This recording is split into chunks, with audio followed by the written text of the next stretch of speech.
ঋষভ কে এসছে রে?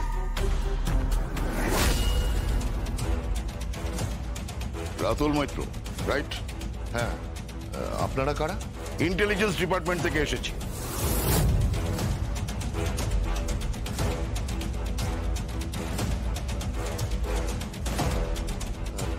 এখানে আপনি হয়তো জানেন না যে এখানে কোনো ক্রাইম হয় না।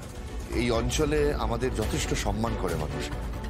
আমার ছেলে পিএইচডি করছে, আমি নিজে শিক্ষা জগতের সঙ্গে যুক্ত, এমনকি আমার স্ত্রীও শিক্ষা জগতের সঙ্গে যুক্ত। আমাদের অনেক ছাত্রছাত্রী আছে। আমরা বাঙালি সংস্কৃতিতে বেড়ে ওঠা একটা পরিবার, তো সেখানে হঠাৎ করে আপনাদের মতো লোকেরা কেন এসেছে? ভয় পাবেন, জাস্ট কিছু কথা বলার আছে আপনার সাথে, বুঝতে পারি? হ্যাঁ। কফি কে ভালো বানায়? মানে আপনি না ম্যাডাম? আচ্ছা, কফি খাবার অভ্যাস নাও থাকতে পারে।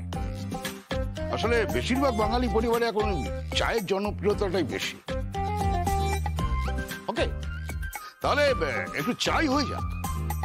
এক মিনিট, আপনারা কারা? এভাবে জোর করে এসে ঢুকে কফি চাইছেন, চা চাইছেন? প্রতিমা স্যার, আই কার্ড।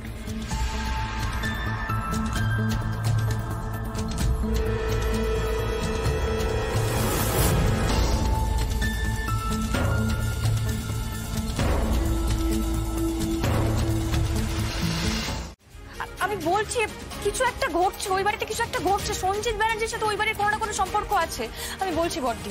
আমারও তাই মনে হচ্ছে, হয়তো ওরা ওয়াকিবহল নয়, আর সেটা হলেও হতে পারে।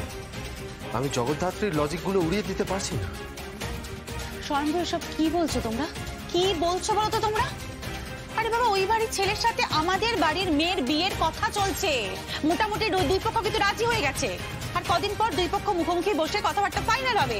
আর এই মুহূর্তে যদি জানতে পারে যে তোমাদের ডিপার্টমেন্টের লোক ওই বাড়িতে গেছে আর তাদেরকে আমরা পাঠিয়েছি, ওদের কি ধারণা হবে বলো তো?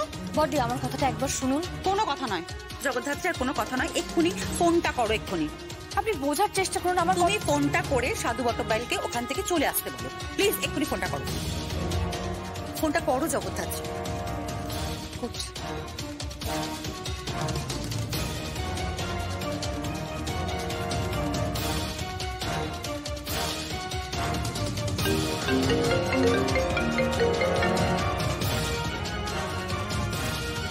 হ্যালো। হ্যাঁ সারদা, জগদ্ধাত্রী বলছি। কি? ওখান থেকে সরে আসো। কেন? আপনাকে সব কথাই বললাম, কিন্তু একটা কথা বলিনি। কি? ওই বাড়ির ছেলের সাথে আমাদের বাড়ির মেয়ে, মানে আমার মেয়ে দুর্গারই বিয়ে ঠিক হয়েছে।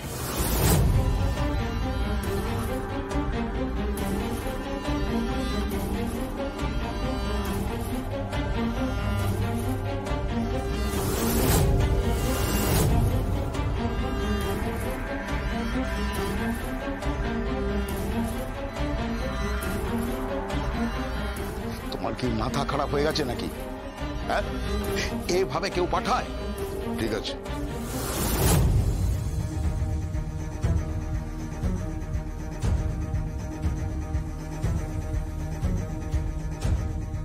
ঠিক আছে মা, তুমি যা বলবে আমি সেটাই করবো। আরে আমি বলছি তো, শাড়ির থেকে বেশি এইটা ম্যাচ করবে, তুই এটাই পর। না না না, এইটাই পরবে। উফ, না না, এটাই পরবে।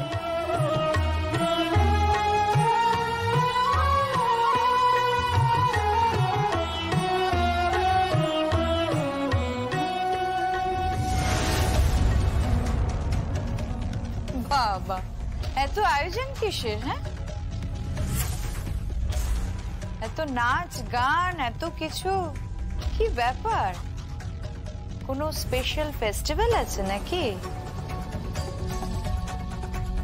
এমা, তুমি জানো না আজকে তো গণেশ চতুর্থী আছে। খুব বড় করে পুজো করছে, নাচ গান সব হবে। একদম নাচ হবে, তারপর গান হবে, সবকিছু হবে। আমার বাপও নাচবে, বাপকে দিয়েও নাচাবো আজকে। কিরে, আসল কথাটা বল। কি আসল কথা? যে তোর বড় নাচবে। ক্যাবলা। ও কি নাচবে? ও তো নাচতে নাচতে পারে না। ভালো ছেলে, ভালো ছেলে। ভালো ছেলে মানেই কিন্তু ক্যাবলা নয়, হ্যাঁ দুর্গা? ভালো ছেলেরা স্মার্ট হয়, তারা ভালো হয়। আর ভালো ছেলে মানে কেন ক্যাবলা হতে যাবে এটা কেন তুই বলছিস? যাই করো আর তাই করো বাবু, দেখো সাবধানে যেও কিন্তু। তোমার আর তোমার মায়ের সঙ্গে যা হচ্ছে দেখো, সাবধানে থেকো আর কি। এই যে দুর্গা, এসে গেছি এসে গেছি এসে গেছি। এইটা পড়েছো তুমি? তোমার মেয়েই তো পড়িয়েছে, তোমার মেয়ে পড়িয়েছে, বলেছে যে এটা পড়েই নাচতে হবে, গাইতে হবে, সবকিছু করতে হবে, তাই তো? হ্যাঁ, এই তুমি ফিরিয়ে ফিরে গাইবে নাচবে নাকি? হ্যাঁ দারুণ লাগবে, আমার হ্যান্ডো মামা নাচবে তো। এই না না, আমি এসব নাচ ফাচ করতে পারি না কিন্তু, প্লিজ। এটা কি পড়েছিস তুই? তুইও কি রেডি নাকি নাচার জন্যে? না মানে নাচতে তো পারবো না, নাচ ফাচ পারবো না আমি, বাট পার্টিসিপেট করতে পারি, গাইতে পারি। কিন্তু এটা সম্ভব করলো কে? বুঝা খেয়ে আবার দুর্গা।